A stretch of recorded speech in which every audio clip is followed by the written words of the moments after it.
Hello once again, my ghouls and goblins, and welcome back to the fog. I'm Taylor, your casual crypt keeper, and I got something for you. Today we're gonna be taking a trip around the world to explore some of the creepiest cryptids the world has to offer. We've got quite a bunch. Something old, something new, something terrifying flying through the night sky to snatch you up, and something blue. I think that's the expression at least. Anyway, get yourself ready as we dive on in for the top 5 terrifying cryptids even the devil would fear, part 2. Let me know down below any others I should be checking out. I always love to hear a new cryptid, and I love hearing from you guys. So let's get into it. Number 5, Manananggal. Starting off of our list of horrifying cryptids that would have the devil checking underneath his bed is the Manananggal, a demonic vampire spirit of the Philippines. Now, there is a good chance that I am horribly mispronouncing that name. My Tagalog ain't quite what it used to be. Just being a big vampire creature would be enough to earn a spot on this list, but the Manananggal doesn't settle for just the bare minimum. Oh, no.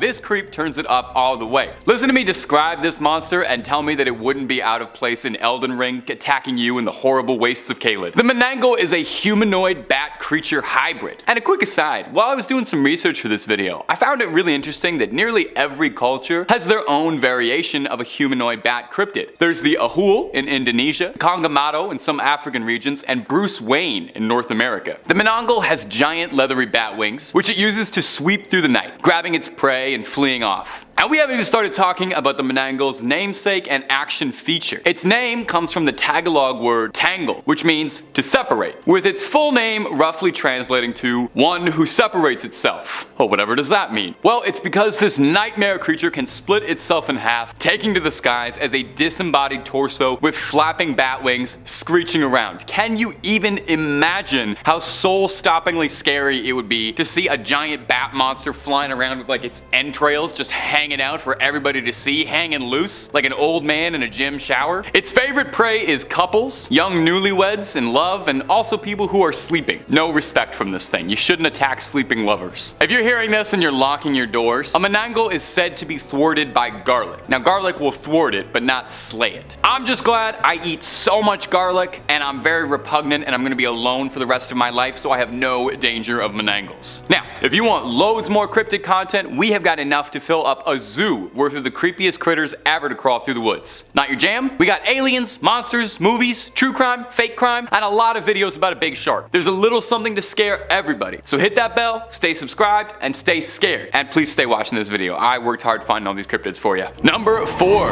Jorogumo. One of you delightful little ghouls in a previous video left a comment suggesting this one for me, and I thank you so much for putting me on the trail of this cryptid. I wouldn't have heard about it before, so shout out to the Phantom Spectator for this one. The Jorogumo is a monster of Japanese folklore that's kind of like a succubus, but with a bit more of an arachnid twist. I can't say the name of what Jorogumo translates to and stay within YouTube guidelines, but just know that it is extremely funny. I will give you a hint. Oldest profession spider. Ask your parents. Jorogumo is considered a yokai, basically a Japanese demon. It's a powerful shapeshifter, maintaining the form of a beautiful young woman to seduce its prey and able to transform into a vicious spider to finish the job off. Well, what's she like to eat? Well, she has more acquired tastes than flies and grasshoppers. The Jorogumo likes young, handsome men who are lonely and looking for love. When in her humanoid form, she'll seduce them, invite them back to her lair, and well, you can probably guess how it goes. The folklore behind Jorogumo is fascinating. In Edo period Japan, spiders were considered to be mythical creatures with alien abilities, which, I mean, come on, totally reasonable. And it was said that the older a spider gets, the more powerful and potent its abilities would become, kind of like a wizard. A Jorogumo is a spider that's lived for hundreds of years to be able to shapeshift, and she doesn't even look a day over 25. Not bad. An old folktale tells the story of a woodcutter who fell in love with a woman he met at a waterfall. He visited her every day but grew weaker with each visit. A priest accompanied him one day, and when a spider thread reached out to the woodcutter, the priest yelled, warning the woodcutter that the woman he loved was a dreaded Jorogumo. Already ensnared by her spell, he persisted and ran towards the waterfall, where he was entangled in the web and never seen again. Number 3,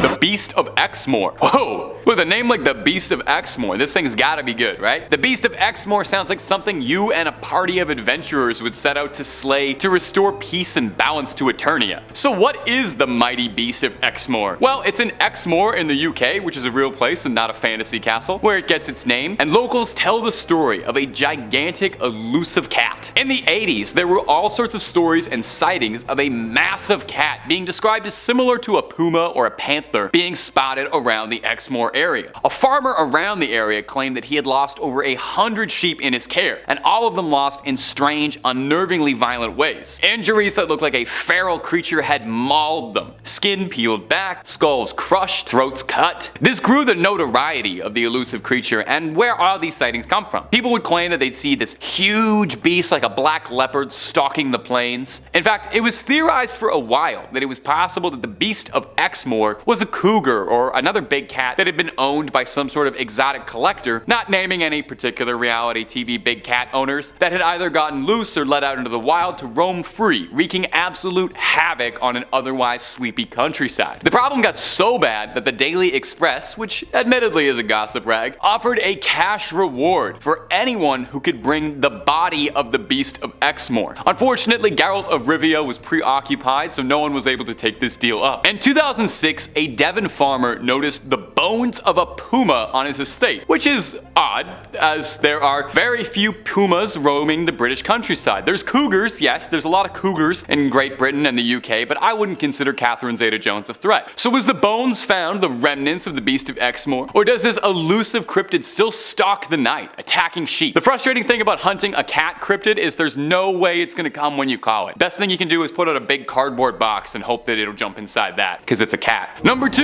Goatman. Okay, some of these cryptids have been a little grounded, realistic animals that got loose or whatever. I'm over that. We need one on this list that's just completely out there in every regard, supernatural and wild. So let's discuss the nastiest kid in Maryland, the Goatman. Now, he might look a bit like Mr. Tumnus, beloved childhood character, but he is not taking you anywhere as nice as Narnia anytime soon, and he sure as heck don't got no Turkish delight for you. He manifests as a half-human, half-goat, a satyr of sorts. His sightings and descriptions describe him as having a goat's head and the body of a man. The legend of the Goatman started down in Maryland, and is primarily where most of his legends come from, but he's also been sighted around Louisiana and Texas as well. We love a Goatman that's well-traveled. Goats have been figures in myths and folklore for generations, with goats thought to be associated with Satan and demons, but the Goatman himself is all Maryland. Depending on who's telling the story, he's just a supernatural entity that wanders the woods, or maybe he's a former goat farmer who became deranged after losing one too many goats and he's a madman in a costume. If that origin leaves a little bit to be desired, he's also got a fantastic comic book bad guy origin story where he's the product of a science experiment gone wrong to, I don't know, merge a man with a goat, I guess. Anyway, he breaks out of the lab Stranger Things style and creeps through the woods, hatchet in hand, attacking passersby dare disturb his territory with an axe. The Goatman was a fairly popular campfire story and urban legend through the 70s and 80s amongst teenagers, where the creature was said to haunt Lover's Lane, looking for canoodlers where he'd split up the action with a sharp axe like he's Jason Voorhees with a set of horns. For any of my Maryland viewers, shout out for me.